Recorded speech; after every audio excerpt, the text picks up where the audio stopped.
आप देख रहे हैं पब्लिक समाचार, पब्लिक के हक में। आज जा रही है ऐसी मेरी माँ और बहनें।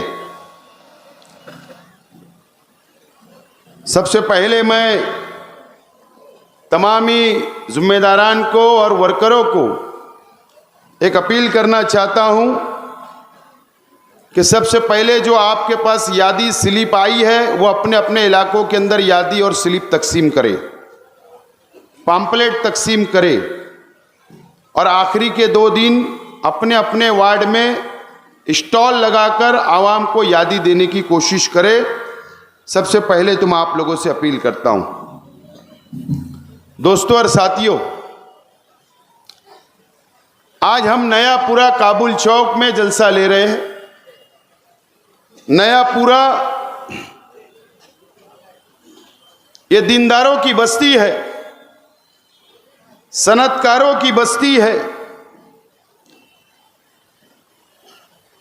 और इस नयापुरे ने शहर को हमेशा मदद करने का काम किया है।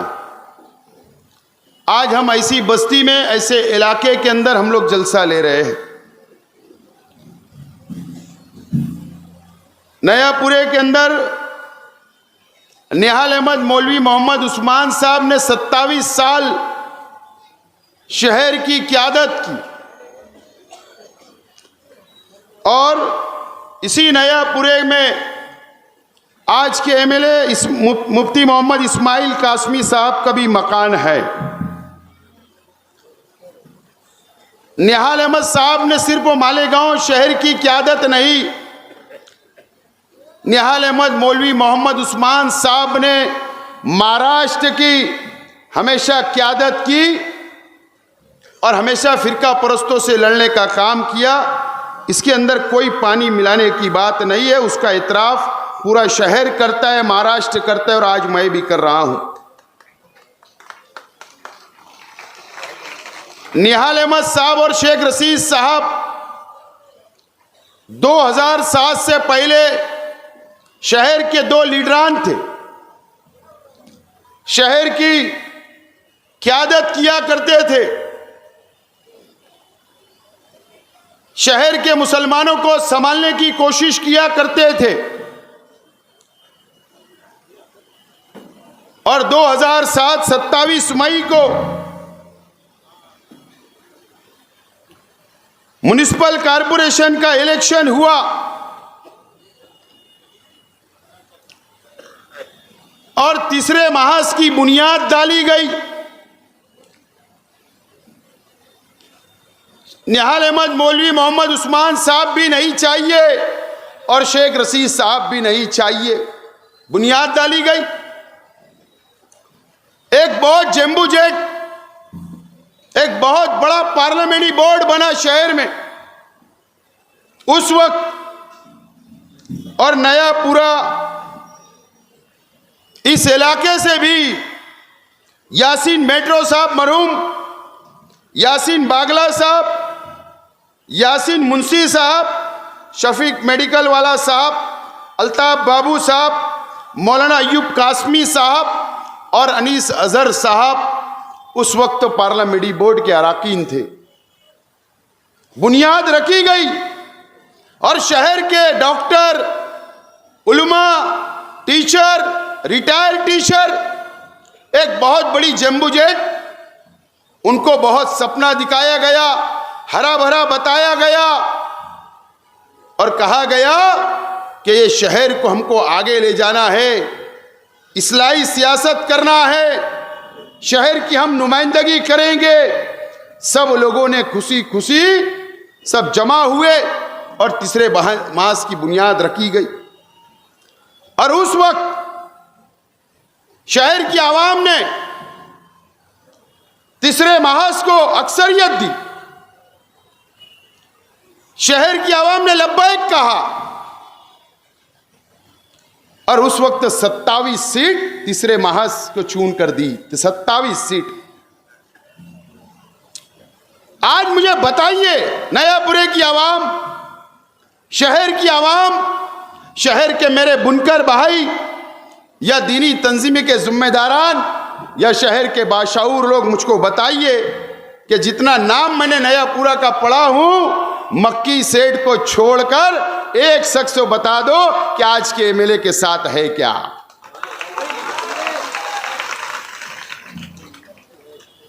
बता दो,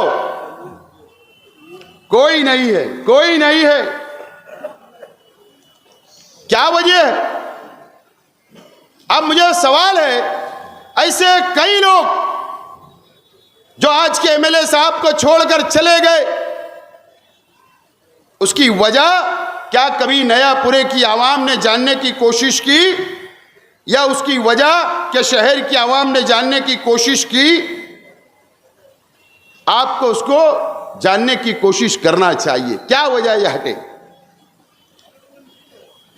बैतुल माल की हिफाजत, करप्शन खत्म करेंगे, इस्लाही सियासत होगी, शहर का डेवलप होगा।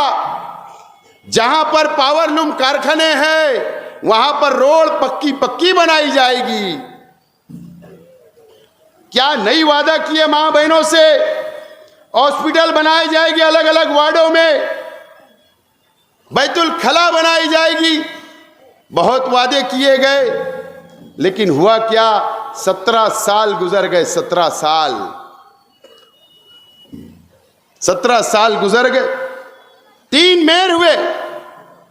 यासीन मेड्रो साहब को अल्लाह ताला जन्नत नसीब करे। उनकी सिर्फ एक छोटी सी ख्वाहिश थी कि मैं स्टैंडिंग कमेटी का चेयरमैन बन जाऊंगा।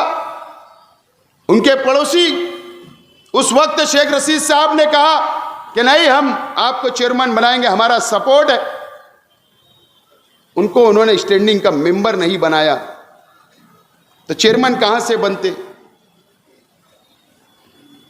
बहुत वादे किए, लेकिन मैं आज जिम्मेदारी से बोलता हूं, उस वक्त मैं भी कारपोरेटर था, मेरे कई साथी तीसरे महाज के वो भी कारपोरेटर थे।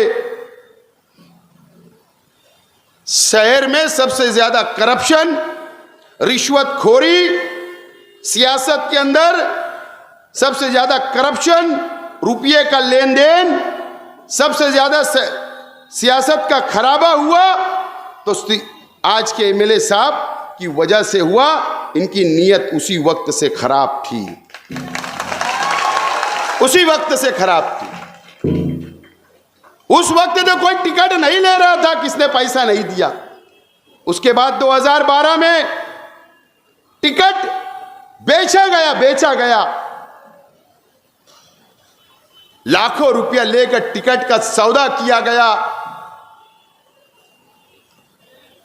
टिकट का रेट था नयापुरे का 25 लाख, इस्लामपुरे का 25 लाख, बेलबाग का 25 लाख, रविवार वार्ड का रसूलपुरे का 25 लाख, ये रेट खुले थे। नया इस्लामपुरे का 15 लाख, आजाद नगर का 10 लाख, इस तरीके का रेट खुला और टिकट बेचा गया और करोड़ों रुपए की रिश्वत ली गई। और इसीलिए पार्लियामेंट्री बोर्ड के अराकीन धीरे धीरे वहां से कम होना शुरू हो गए। क्या यार, हमने क्या सोचा था कि एक आलिम है, एक मुफ्ती साहब है, ये इस्लाही सियासत की बात कर रहे, ये करप्शन को खत्म करेंगे। लेकिन जब इन्होंने अपनी नजरों से देखा तो करप्शन बढ़ रहा था, रिश्वतखोरी बढ़ रही थी, ये अपने आप को अलग कर लिया, इन्होंने अलग कर लिया। उसके बाद स्टैंडिंग मेंबर बनना है तो 5 लाख, स्टैंडिंग चेयरमैन बनना है तो 35 लाख, डिप्टी मेयर बनना है तो 25 लाख। मेयर किसी को बनना है, सपोर्ट करना है। मेरे भी एक घर का मेयर बना था उनकी सपोर्ट से, तो 1,25 लाख। यह सौदा, यह करप्शन हुआ, यह सौदा हुआ, यह करप्शन हुआ। और वहां से करप्शन बढ़ता गया। दो मर्तबा आपने एमएलए बनाया शहर की आवाम ने, 3 मेयर दिए, कई कारपोरेटर दिए। आज मेरा सवाल है इस नयापुरे की आवाम से, मेरी मां बहनों से, यहां के बुनकर भाइयों से, बताइए कि 17 साल में कुछ बदलाव हुआ होगा तो मुझे बता दो, कुछ बदलाव हुआ होगा तो मुझे बता दो। या नयापुरे की आवाम कम से कम ये मुझे बता दे कि इस नयापुरे के अंदर कोई दीनी लाइब्रेरी बनाए क्या, या ये बता दिए कि आपके बच्चों के लिए कोई स्टडी सेंटर इन्होंने बनाया क्या, या दीनी लाइब्रेरी बनाए क्या। कम से कम आप ये तो बता दो कि 17 साल में आपने ये किया शहर के लिए। बाकी जाने दो करोड़ों की इमारत, बड़ी बड़ी इमारतें, बड़े बड़े हॉस्पिटल, वो सब बात जाने दो। सिर्फ नयापुरे के अंदर दीनी लाइब्रेरी भी बनाए होगे तो बता दो 20 बाय 20 की, तो मैं मान लूंगा, नयापुरा मान लेगा। कुछ काम नहीं किया नयापुरे, हमेशा नयापुरे की आवाम का इस्तेमाल किया गया, माँ बहनों का इस्तेमाल किया गया, मजहब की आड़ में इस्तेमाल किया गया। आज नयापुरे वालों को सोचने का वक्त आ गया है। मेरे पीछे जमीयतुल उलमा का दफ्तर है, ये मैं नहीं बोल रहा हूं, ये मोहम्मद आमीन मोहम्मद फारूक जो उन्हीं के पार्टी का कारपोरेटर था, सिराज चौक पर चुना भट्टी के ऊपर मोहम्मद आमीन साहब ने यह इल्जाम लगाया कि 2019 के इलेक्शन में जमीयतुल उलमा के दफ्तर से, जमीयतुल उलमा के चंदे के पैसे से 50 लाख रुपया निकाला गया इलेक्शन लड़ने के लिए। ये मैं नहीं बोल रहा हूं, 50 लाख रुपया निकाला गया।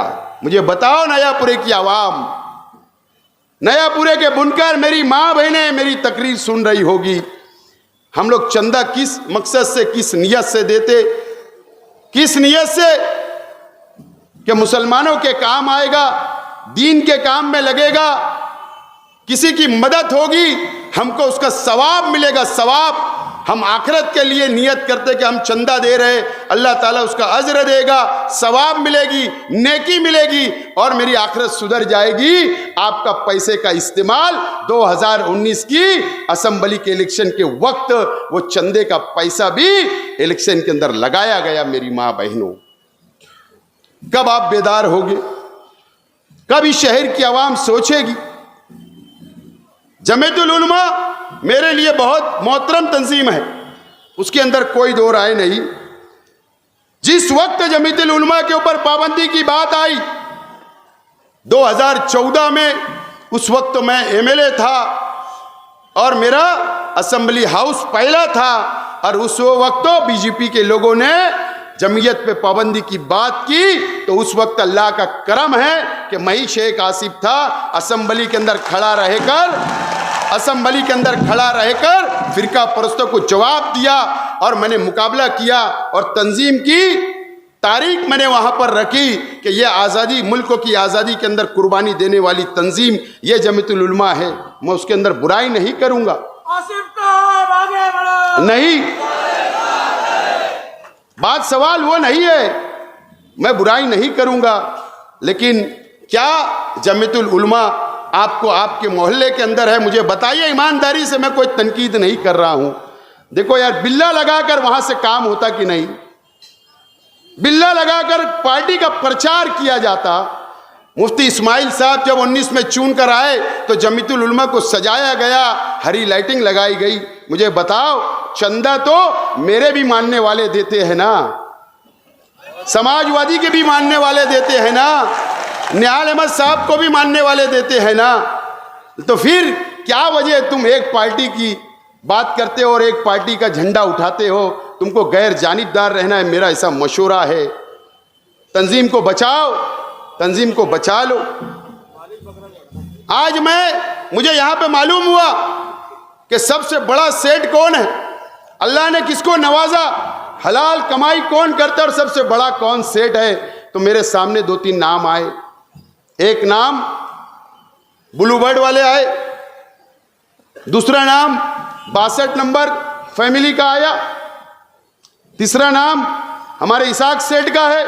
इस इलाके के अंदर 3 और नादिर सेठ, 4-5 फैमिली है जो करोड़ों रुपया, लेकिन क्या पहले उनका एक कारखाना होगा, 2 होगा, 3 होगा, 4 होगा, उनके बुजुर्गों ने जिंदगी डाल दी, कई पीढ़ियां चली गई, उसके बाद उन्होंने रुपया जमा करा हलाल कमाई का और करोड़पति बने। अल्लाह उनको और नवाजे। मेरा सवाल है या इस नयापुरे की आवाम से, मेरी माँ बहनों से, यहाँ के बुनकर भाइयों से, मेरा सवाल है कि 2007 से पहले हजरत के पास क्या था, तो आप मुझसे ज्यादा जानते हैं। मैं तो हजारकुली का रहने वाला हूं, लेकिन आप तो जानते हैं 2007 से पहले क्या था। जानते हो ना? मेरी माँ बहनों को शायद पता नहीं है, उनको इस्तेमा के नाम पे सिर्फ जमा किया जाता, लेकिन मेरी माँ बहनें भी मालूमात ले अपने घर वालों से कि 2007 से पहले क्या था। अगर मैंने 179 करोड़ रुपए का मैंने कहा कि आज के एमएलए साहब ने मुंबई में एक जमीन खरीदी है 179 करोड़ की, 179 करोड़, 179 करोड़ की। बताइए मुझे, आप इसाक सेठ को पीछे छोड़ेगी नहीं? ब्लू बर्ड वालों को पीछे छोड़ेगी नहीं? मुझे तो मालूम ही नहीं है कि मुफ्ती इस्माइल साहब का कारखाना का या साइजिंग का है, क्या कौन सा धंधा व्यापार है, आप जानिए। 179 करोड़ रुपया का एवार हुआ है। ये पैसा कहां से आया? नयापुरे की आवाम, यहां के बुनकर भाई जरा उनसे सवाल तो करे। अगर वो झुटला देंगे तो इंशाअल्लाह इलेक्शन के बाद इंशाअल्लाह मैं आपको प्रूफ दूंगा। आपके अगर आप बोलोगे तो मैं आपके घर में सबको रजिस्ट्री कर दूंगा, घर घर रजिस्ट्री कर दूंगा।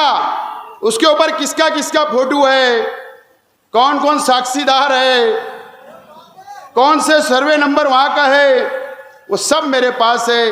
कौन सा बॉन्ड है, कौन सी ऑफिस में टाइप किया गया है, कौन नोटरी है, नोटरी किसकी है वो भी बता सकता हूं मैं।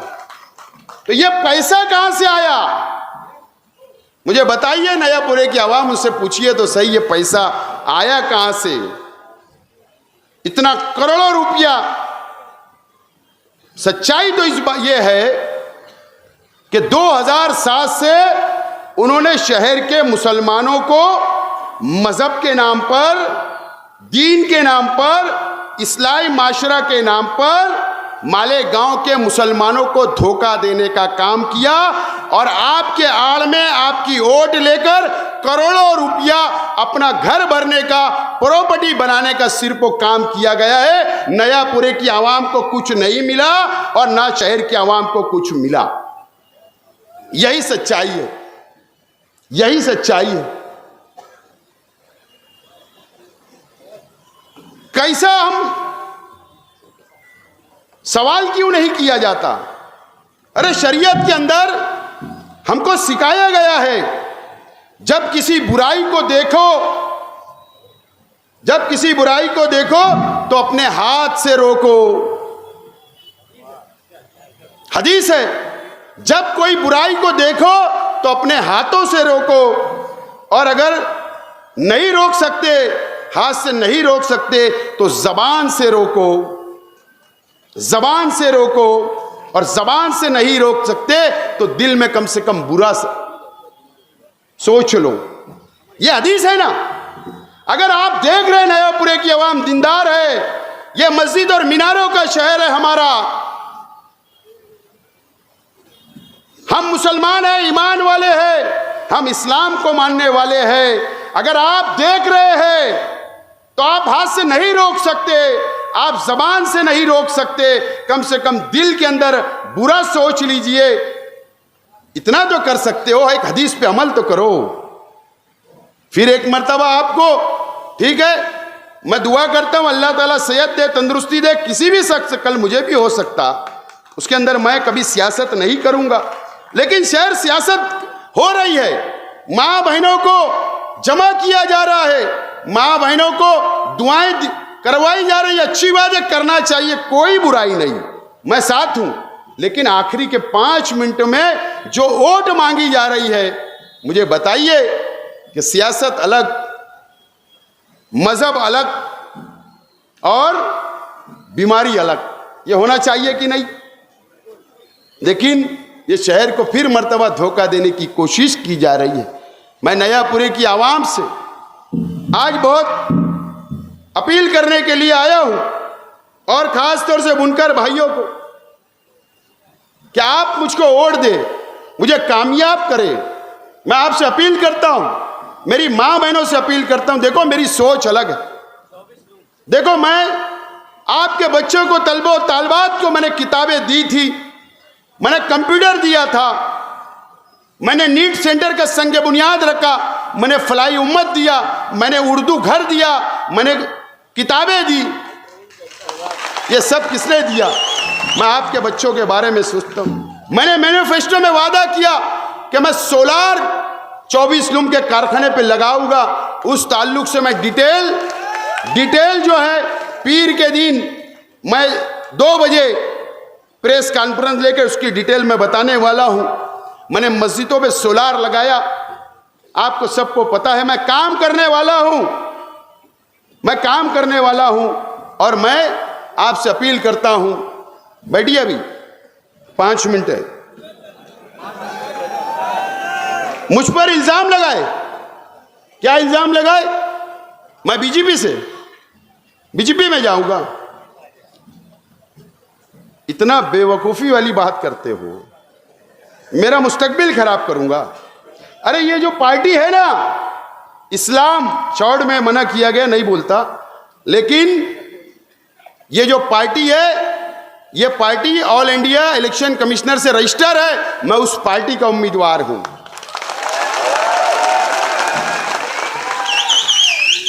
मैं जाऊंगा तो सेकुलर सरकार के साथ,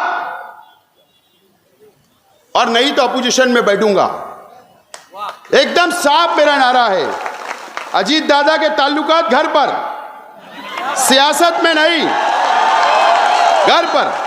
लेकिन अगर मैं किसी से हिकमत अमली से ये शहर को कुछ दे रहा हूं तो बुराई क्या है? क्या बुराई है? दूसरी बात, मैं एमआईएम के ताल्लुक से आज बुनकर भाई संजीदा हो जाए, तालीम याफ्ता लोग संजीदा हो जाए, शहर की आवाम संजीदा हो जाए। 2019 में आपने एमआईएम पार्टी का एमएलए चुन कर दिए, मुझे बताओ 5 साल वो बाहर थे या नहीं? ना कांग्रेस इनको लकड़ी से छूती, ना उद्धव ठाकरे इनको साथ लेंगे, ना राष्ट्रवादी इनको साथ लेंगे, इनको बाहर रखेंगे। क्यों? ये फिरका परस्त पार्टी है। 5 साल नुकसान किसका हुआ? शहर का हुआ, शहर के बुनकरों का हुआ, शहर का डेवलप नहीं हुआ, कोई कॉलेज नहीं आई, कोई तालीमी अदारे नहीं बने, नुकसान हुआ। फिर एमआईएम से उम्मीदवारी कर रहे, फिर एक झुट्टा आया है बड़ा, फिर झूठ बात बोलेगा। 5 साल में आऊंगा, 5 साल बाद आया, हर 2 महीने पे बोला 5 साल। मुझे बताओ, अगर फिर चुनकर दे दिया, मेरा सवाल है, संजीदगी से सोचो। उद्धव ठाकरे महाविकास आघाड़ी सरकार में है, वो बोलेगा एमआईएम आएंगी तो मैं चला बीजेपी के साथ, इनको कोई भी नहीं लेगा, महाविकास आघाड़ी नहीं लेगी, इनको बीजेपी वाले नहीं लेंगे। लेकिन शेख आसिफ ऐसा है कि शेख आसिफ को महाविकास आघाड़ी से अभी से ऑफर आ रही है, अभी से ऑफर आ रही है। देखो ये शहर का मुस्तकबिल है, 20 तारीख को शहर का मुस्तकबिल का फैसला ये शहर की आवाम को करना है। मेरी माँ बहनों से मैं अपील करने के लिए आया हूँ, आप मुझे बेटा समझ के, अपना भाई समझकर, अपना बेटा समझकर मुझको वोट दे और मेरे लिए मेरी माँ बहनें दुआएं करे, अल्लाह से दुआ करो, हक के साथ रहो। मैं हक पर हूँ, आपकी रहनुमाई करना चाहता। और 20 तारीख को दोस्तों और साथियों, मेरा निशान रिक्शा है, 3 नंबर बटन है। मैं आपसे अपील करता हूँ। और मेरा एक सवाल था, एमएलए साहब दादा भूसे को गिराने का जवाब नहीं दे रहे। आप बीजेपी